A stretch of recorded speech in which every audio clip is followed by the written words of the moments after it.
Hello and welcome to Claret and Blue. My name is Dan Robinson. I'm joined here by John Townley to talk about Leon Bailey for a bit. I thought he deserved his own little special mini podcast. We've not really prepped anything. I've got one stat that I want to read out, and I've put a tweet out asking for fans' thoughts on Bailey this season as well, and I'll read some of those. Obviously, we're doing this over StreamYard, but imagine me and John have met up after a game. We're in the pub. We're just chatting about Leon Bailey and how he's been this season. There's no kind of structure per se. We mentioned him on Monday's show earlier this week, how he was instrumental on Sunday against Fulham, coming off the bench, being involved in the goal, looking lively. And that's kind of been his role this season, hasn't it? We talk a lot about starters and finishers, and Leon Bailey is certainly a finisher in the sense of he comes off the bench and he's involved this season. He looks a different player, doesn't he, this year? Yes, I agree. I think he's probably playing his best football today, maybe arguably in his career. I know that he came with big pedigree when he joined Villa from Bayer Leverkusen, and he had his career best goal contributions. I think he was 26 in all competitions for Leverkusen. But the Premier League's a different kettle of fish, and I'm sure he probably didn't expect to take 2 years to adapt to the league, but that's what it's taken. And if that has, if that's what has to happen for him to get up to speed in the league, and that I think that's okay, because ultimately we've now got a player, I think, who isn't the very frustrating, unpredictable and reliable, I think, as well. You didn't know what you were going to get from Bailey. More often than not, it wasn't the player that we thought we had signed, but now he's playing in a structure that suits him. As you said, then Dan, he's a player that can come off the bench and make an impact as well. He's a player that Emery can trust to make that impact. He's becoming a player that when he comes off the bench, he's not winning games for Villa, but he's assisting, he's scoring. We saw it again at the weekend against Fulham. Without that, that burst of pace to get away from the defender, linking with John McGinn, and a bit of quality to serve the ball to Ollie Watkins, Villa go 3-0 up. And without that, I don't doubt Fulham would have probably got in the game anyway, like they did, and it would be a nervous 20 minutes. So Bailey is genuinely quite a key player now for Villa. Yeah, it's really interesting, isn't it? Because obviously I don't know Leon Bailey, but the things I've read about him and the interviews I've heard, he seems to need that kind of confidence. I mean, all footballers need confidence, obviously, to play well, but he needs that kind of faith in him from his manager, from his teammates, and I think within himself, that kind of reassurance that I am a good player, I deserve to be here. I trust in my body that I'm not going to break down. We saw when he had his injuries problems last year, or the first year he joined, when he missed 12 or 13 games, I think it was, throughout the Christmas period. He comes back and you kind of think, I thought Leon Bailey was supposed to be quick. He seems to have lost that bit of edge of pace. So I wouldn't say that was the case now. I feel like he trusts himself a little bit more to be an impact. You mentioned his goal contributions. He's played in 10 games in the Premier League this season and scored 3 and assisted 3. He's only started twice. He's come off the bench in the other 8. So 6 goal contributions in 10. The stat I mentioned at the start, I'll get it out of the way. This was flagged up by Who Scored. He's got the most goals and assists per 90 in the Premier League this season, a minimum of 5 goals and assists combined. Leon Bailey is producing 1.58 goal contributions per game, which is more than at Haaland, Wilson, Salah, Nunez and Isak. And obviously that stat is skewed a little bit by they all start games every single week and Bailey doesn't. That's still really impressive. Yeah, that proves the point that he's making an impact when he comes off the bench, and he's reliable in that way. That's not to say that when he starts, he can't start because he's better off the bench or something. I don't know, but again, it's nice to have these different... I think there's something in that, though. Yeah, I think it's nice just to have those different options for Emery. He doesn't have to start every game, which means he's fresher for European games, which he's played well in. He played well in the 2 games against Alkmaar, especially the away game, and we'll get onto his away form later on, but that was nice to see for a change. Yeah, to be putting up those sort of numbers, it's really impressive, and I think he just makes an impact. He brings something fresh to the pitch when he comes on, whereas again, previously, you don't know what you were going to get. Was he just going to get chalk on his boots, stay on the left side and not really impact the game? But now he is. He's taking the game by the scruff of the neck. Sorry, when he comes on, there were some quotes that he said, and he mentioned that he always thinks, if I'm going to take a player on 10 times, I know I'm going to beat them 8 times, and that's because he's more fresh than them. And he's coming off the bench and he's making a difference. So he's not wrong either.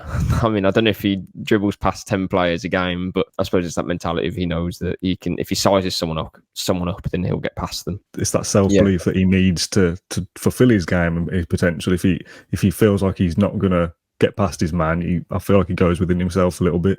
You mentioned earlier about him not being as frustrating, and I agree with that on the whole. And I think he is still frustrating at times, but I don't think that's a Leon Bailey problem anymore. I think it's just he's a winger, and they go through those phases of sometimes they're good, sometimes they're not so good. When he is coming off the bench in particular, he is an impact now, and somebody that Unai Emery can look towards and think, okay, we need something a bit extra, whether it's a second goal to kill a game or the opening goal to break the deadlock. I'm now looking at Leon Bailey as an option myself, as well as a supporter, and thinking, okay, well, it's probably Leon Bailey time. He could probably do something here against tired legs. Whereas 18 months ago, we're thinking, I won't bother bringing Bailey on because he ain't going to do anything. Yeah, well, we had the snapshot of it, didn't we, when he made his debut at Villa Park? We saw everything in those 21 minutes, him kind of blitzing through the Everton defence. But that encapsulated Leon Bailey in 21 minutes. It was, okay, you're going to get some flair, bit of creativity, but then some, unpredictability as well, but also injuries and frustration. And it was, well, what's going to happen from here? And he misses a lot of games that season in his first campaign. I think he started 7 matches in his first season, which is really underwhelming. As you mentioned, he had lots of different issues with his body, and he needed that second season last season, I think, as you said, Dan, just to get that confidence in his body. And it wasn't by any means a stunning campaign for him or anything like that. But I think like this season will be that, because the way he started, his first 3 months have been really good. So yeah, fair play to him. I think it takes a lot for a player to get that confidence in himself, especially after those 2 seasons where, as I say, he comes to the club as one of 3 players who was supposed to replace Grealish. He was always going to attract the most attention as well because of the player he is, but also that everyone knew who he was from the Bundesliga, but no one really watched him. Whereas everyone knew about Buendia, what he could give. People would have seen what he's done in the Championship as well.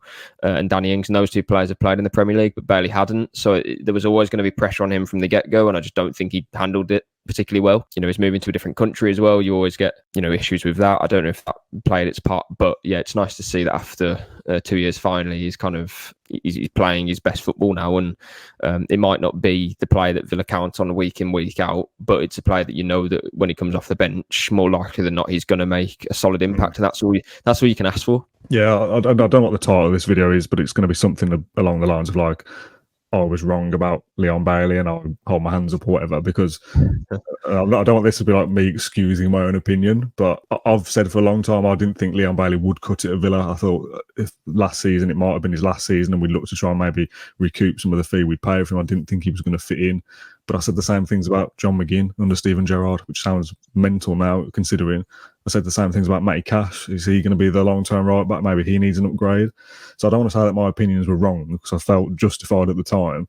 But Unai Emery has changed that as a coach. He's getting the best out of these players. He's put them into a system that works. So, yes, I was wrong about Bailey because he's better now than he was. But 12 months ago, 18 months ago, he was a frustrating player that didn't look like he offered much. But now he's in a system that works and he's coming off the bench with confidence and belief from the manager, and he's getting results when he's on the pitch. All those things combined to go, there's a decent player there and he looks like a 30 million player that we signed. We can't lie, we didn't sign Leon Bailey to be an impact sub, but I don't want to say it's gone wrong there because he should be what Diaby is in terms of that player that we rely on week in, week out to link with Watkins, etc. But sometimes football doesn't work out like that, and not every transfer is going to work spot on.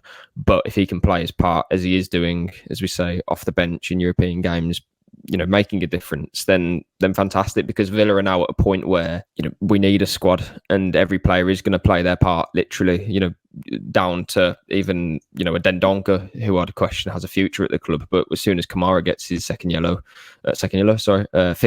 or Luiz gets a 5th yellow or something, then all of a sudden he will probably have to be, counted on. He'll play his part presumably at some point as well. So, yeah, it's nice to see that Bailey's capable of making that impact that I think we all know that he had in him. I'd never questioned his talent, but I questioned, is he consistent enough? Is his body going to break down after he sprints down the line? Is his hamstring going to go? And that was a genuine concern for the first 2 years of his career at Villa. You just hope now he's over those issues. And as I said, whenever he speaks as well, he's much more confident, and he's talking like he believes in himself now. And I think, again, we all know that's key for the kind of position that he plays in, because wingers are like that. They go hot and cold.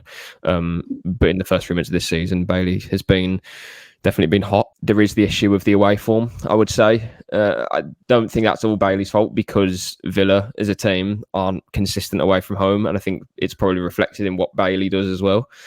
At home he's playing well, as are Villa, and then away from home we don't seem to have found that structure yet, maybe, but I don't think we've clicked. And I think that's definitely something that Unai Emery will be working on in these 2 weeks, in the 2 week break now. Just to kind of round up his contributions so far and aims for the season almost, so from our perspective. As I said, 2 appearances, 2 starts in the Premier League, 8 off the bench, 10 total, 344 minutes, 3 goals, 3 assists, 4 appearances in the Conference League with 1 goal so far. I don't want it just to boil down to goals and assists, but it's an easy way to measure a player, especially a forward player. How many goals and assists or goal contributions should Leon Bailey be getting this season? To be honest, I think for every forward player in the team, including John McGinn, he kind of let it slip at the weekend in the mix zone. But he said double figures for each is my target, and I don't doubt that's probably Bailey's target as well. And he's on the right track to get in there. I think that has to be the target. If we limit it and just say,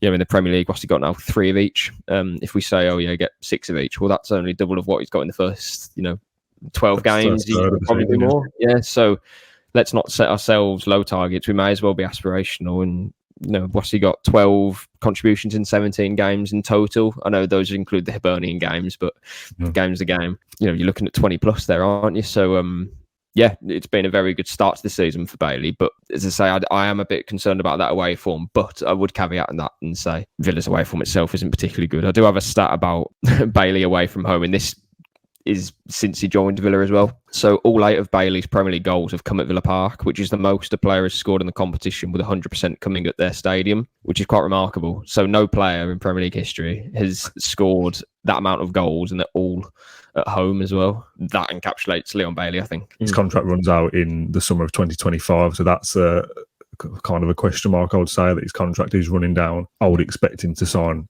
extended terms at some point throughout this season, because even if Villa and Emery don't see him as the long-term answer to their problems going forward, you don't let an asset depreciate by choice, do you? You sign them up to a new deal 3 or 4 years, and then you sell them on when they've still got value. You don't let the deal run out unless there's a problem somewhere. Yeah, and it's giving yourself power in negotiations as well. There was interest in Bailey last summer, particularly from Saudi, as you can probably guess. Villa need to keep these players on longer contracts. For example, Luiz is on, what does he have left? I think it's 3 years, 2026, I believe, which isn't particularly long, even though he signed a contract only last year. So, the years tick by as such. So, Leon Bailey, I would have thought, put him on another 3 years or something. You don't want to be in a position where teams come knocking for your players when they have 12 months left on their deal.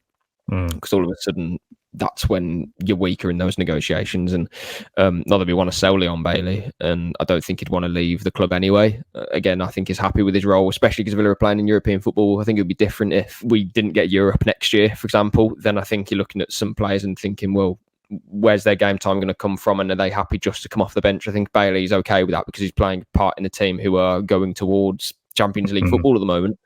A team that are trying to go places and win cups. So Leon Bailey's best chance of doing that is probably with Villa, as I say, with a manager who has got all the experience of doing so. So I think he's very happy, and it would be nice to pin him down to fresh terms. And all of a sudden then I think it's pretty much a full squad that are on long contracts. You don't have to worry about that for at least another year. I put a tweet out before we started this asking for fans' opinions on Bailey as well, Villa fans. I've picked out 9. I had 30 odd replies at the time of recording. A lot of people saying the same kind of thing. So I'll read a couple out. If you want to jump in at any point and respond or answer the question, you can do so. So from JF AVSC, he says players need time to settle. He didn't get a pre-season when he joined as away on international duty, and then injured, if I remember correctly. And it was a team in transition post-Grealish, more injuries than Steven Gerrard, then a new system under Unai. I've certainly been frustrated by him at times, and it had got to the point last year where I didn't think he'd turn it around. I'm obviously glad he has, and I'm hopeful he continues improving. He seems happy, and I'm happy for him.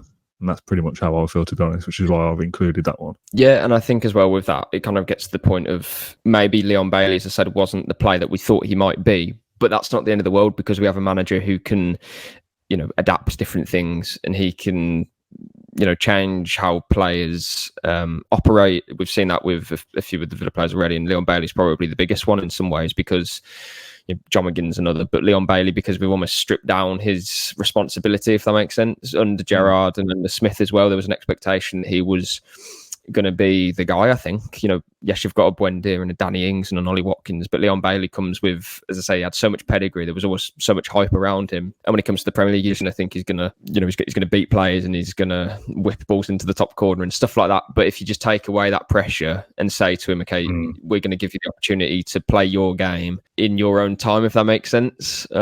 Luckily, we have the luxury of doing that because we already have good players around him. But some players need that, and that's how he's thriving, in my opinion. He's playing with players that he knows as well for a couple of years now. Must Diaby as well, that he knows for a couple of years at Bayer Leverkusen. And he's operating in a system that suits him. And again, I think that's basically everything to do with what Emery's done. I don't doubt that if Emery wasn't at the club and we had a different manager and they didn't really see an opportunity for Bailey to play in that way, then he probably wouldn't be here, at least after this summer. Yeah, I think that's probably saved his Villa career, to be honest, Emery coming in.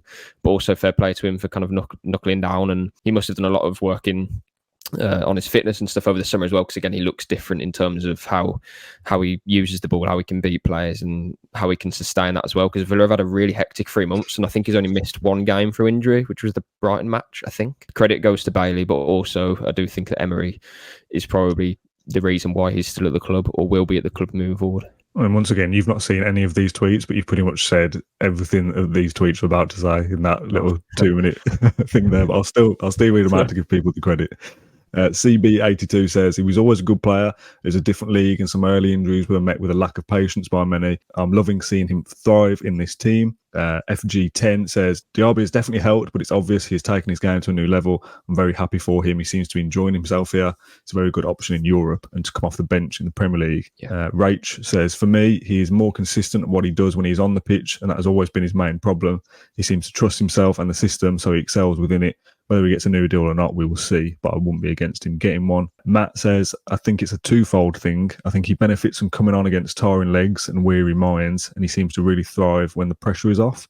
Coming on a goal or two up lets him relax and really show off his best. Unai clearly makes him feel appreciated too. I think that's an interesting one. I said earlier about like the starters and finishers thing. You often hear like the phrase of like, oh, it's your shirt to lose, or you don't hear that phrase. That's not that, isn't it? But if someone plays well, you think, well, they play the next game. It's their shirt to lose.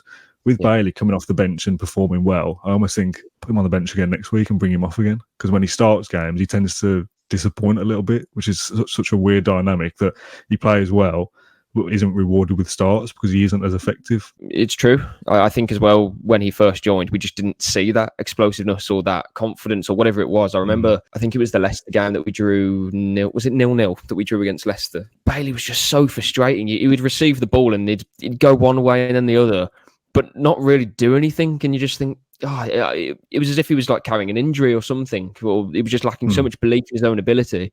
It was a shadow of the player that we thought we would have signed. And at that point, I did genuinely worry for him because I thought, well, if he can't get his confidence back or his body in shape to, play in the Premier League, then he's got no future at Villa. So again, that's why I put a lot of credit on him because he's clearly worked on his own game.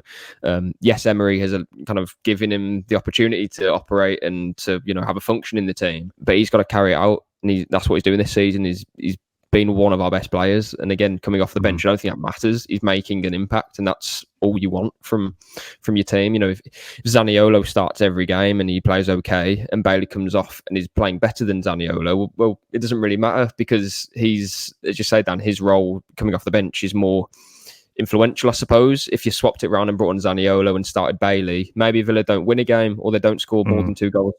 That's exactly what Emery would be thinking of. It's not just about starting, and I don't doubt that he's spoken to Bailey, in individual meetings and stuff as well, saying, this is going to be your role sometimes. Don't, take any offence to it because I think that you're this good in what you bring off the bench, and that gives a player confidence. Yeah. You couldn't say to Bailey, we're going to start you every game because you've been this good. That would be lying. But when he comes off the bench and says that this is your role and this is why you're doing so well, he'll listen to that and he'll take it on board and say, yep, you're probably right. And that's why I think he's got so much confidence. And footballers want to play as much football as possible. That goes without saying. But if you're Leon Bailey starting games, playing average or poorly and coming off on the hour mark, not contributing, would you rather that or come on for the last 25 minutes and score the winner? I'd rather the latter. I'm sure he would as well, and be the hero, be the match winner, be the person who's carrying Villa up the table. I'll just read out these final couple of tweets to end. Villa Talk 1 says, very important for us, but not as a starter, as we just discussed. The question is, will he be happy with that role, or will he want more game time and look to leave? Well, we've literally just answered that, so I should have read that one before. Gav says, love it. Always wanted him to do well at Villa ever since that introduction versus Everton when he almost blasted a hole in the net. I'm very happy that under Unai he's blossoming. He's trying harder, he's fitter, he's stronger, and more importantly, appears happy. Gaz says, getting played in the right positions and managed properly has helped, and he feeds off the fans this season. As you can see how happy he is on the pitch, playing with a smile. And to end, Rich says, he's one of the players who has benefited most from Unai Emery's appointment, I would argue. His contributions off the bench have been great. I would have started him over Zaniolo in recent games, but I feel his impact off the bench is too good to change. And I agree with all the sentiments of those supporters who've sent their thoughts in. So thank you for responding to my tweet this morning. John, thank you for chatting through with me as well. We said this would be a 10 or 15 minute episode, and it might be by the time I've edited it down, but we've got carried away and recorded for half an hour. So we'll see how long this video comes out the other end. But I've thoroughly enjoyed speaking about Bailey, who I think deserves his little platform to get some appreciation. So I'm sure he'll follow this up by an absolute stinker against Spurs. John, thank you for joining me. Thanks everyone for watching this show. We'll be back later in the week with something fresh, and then we'll be building up to that Spurs game next week. Let's get this international break out of the way and see Villa back in action. Cheers everyone for watching. We'll see you soon.